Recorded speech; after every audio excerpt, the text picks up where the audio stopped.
আসসালামু আলাইকুম ওয়া রাহমাতুল্লাহ। প্রিয় দর্শক, মক্কা শুধু একটি শহর ছিল না, এটি ছিল আরবের সবচেয়ে গুরুত্বপূর্ণ শহর, ধর্মীয়, রাজনৈতিক ও ব্যবসায়িক কেন্দ্র। এই শহরের নিয়ন্ত্রণ যার হাতে থাকত, সে হতো আরবের সবচেয়ে ক্ষমতাশীল। আজকের পাঠে আমরা জানব কুরাইশ বংশ কারা, কিভাবে তারা মক্কার অধিপতি হলো। মক্কার ভৌগোলিক অবস্থা ছিল অসাধারণ। এটি ছিল ইয়েমেন থেকে সিরিয়া পর্যন্ত বাণিজ্যিক পথের মাঝখানে। যে কাফেলাগুলো উত্তর দক্ষিণে চলাচল করত, তারা মক্কায় থামত, পানি নিত জমজম থেকে, বেচাকিনা করত, কাবা দেখতে যেত। এই ব্যবসায়িক সুবিধা মক্কাকে গড়ে তুলেছিল সম্পদশালী। কিন্তু একটা সময় মক্কার নিয়ন্ত্রণ ছিল খুজা গোত্রের হাতে। তারপর এলো কুসাই ইবনে কিলাব। কুসাই ছিলেন কুরাইশ বংশের পূর্বপুরুষ এবং নবী মুহাম্মদ সাল্লাল্লাহু আলাইহি ওয়াসাল্লাম এর চতুর্থ ঊর্ধ্ববর্তন পূর্বপুরুষ।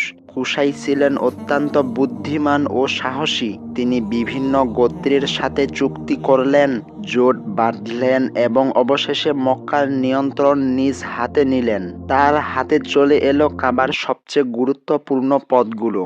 হিজাবা, কাবার চাবির দায়িত্ব; শিকা, হাজিদের পানির ব্যবস্থা; রিফাদা, হাজিদের খাওয়ানোর ব্যবস্থা। এই তিনটি পদ পেলেই সেই মক্কার প্রকৃত নেতা। কুসাই এর পরে কুরাইশ বংশ বিভিন্ন শাখায় বিভক্ত হলো।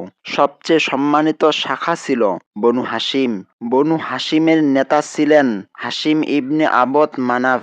তিনি হলেন নবী মুহাম্মদ সাল্লাল্লাহু আলাইহি ওয়াসাল্লাম প্রপিতামহ। হাশিম মক্কার মানুষের জন্য অনেক কিছু করেছিলেন। হাজিদের খাওয়ানো, দুর্বলদের সাহায্য করা, এগুলো ছিল তার স্বভাব। তার ছেলে আব্দুল মুত্তালিব হলেন নবীর দাদা। আব্দুল মুত্তালিবের এক অসাধারণ ঘটনা আছে। দীর্ঘদিন ধরে জমজম কূপ বালিতে ঢেকে গিয়েছিল। কেউ জানত না এটি কোথায়। একদিন আব্দুল মুত্তালিব স্বপ্নে দেখলেন কাবার কাছে একটি জায়গা খুঁড়তে হবে। তিনি সেই জায়গা খুঁড়তে শুরু করলেন। মানুষ হাসাহাসি করল, কিন্তু তিনি থামলেন না। একদিন মাটির নিচ থেকে বের হলো পানির ধারা। জমজম কূপ আবার আবিষ্কৃত হলো। এই ঘটনায় মক্কায় আব্দুল মুত্তালিবের সম্মান আকাশচুম্বী হলো। আজ আমরা জানলাম কুরাইশ বংশের উত্থানের গল্প।